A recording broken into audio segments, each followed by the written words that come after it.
New Zealand. In New Zealand. New Zealand. Home of the planet's most worthless bird.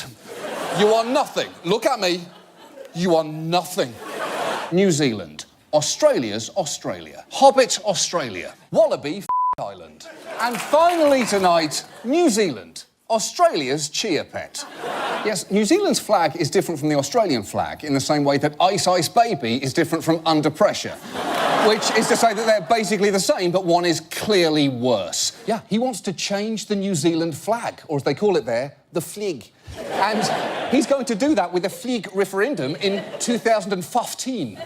Many of the other great designs feature the kiwi bird, which ordinarily I would not advise because it looks less like a bird and more like a dumb fat mouse who got his face stuck on a straw. A ponytail-pulling Prime Minister, right there. What are you doing?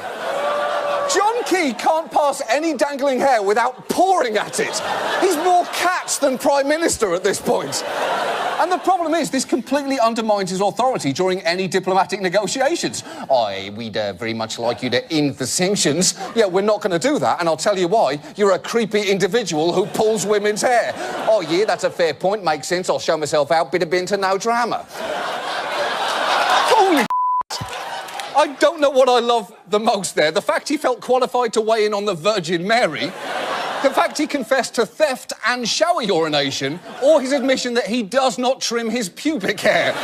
This is the single greatest political interview of all time. I actually think the only time he might have lied is regarding the pic question.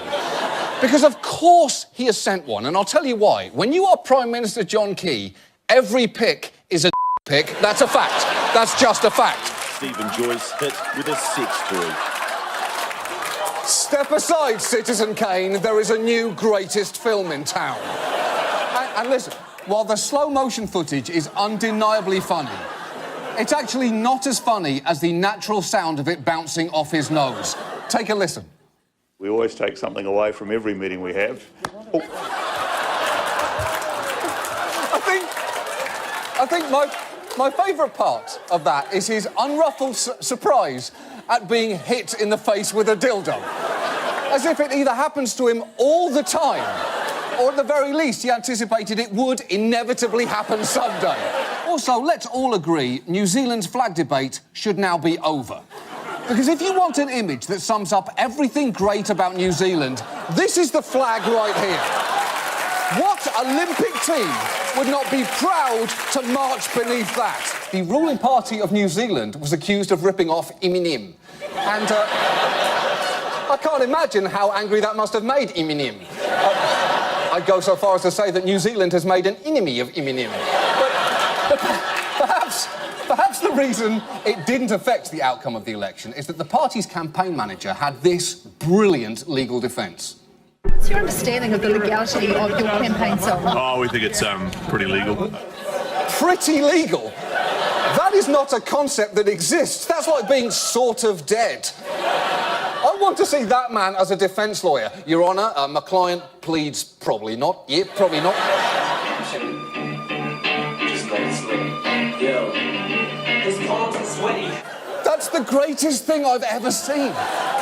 You know, some define comedy as tragedy plus time, but for me, the purest definition is a middle-aged Kiwi in a robe playing Eminem's Lose Yourself to a completely silent and motionless courtroom. You know, for the sake of his audience, I hope it's funny. Some of the stuff I've seen he does isn't very funny.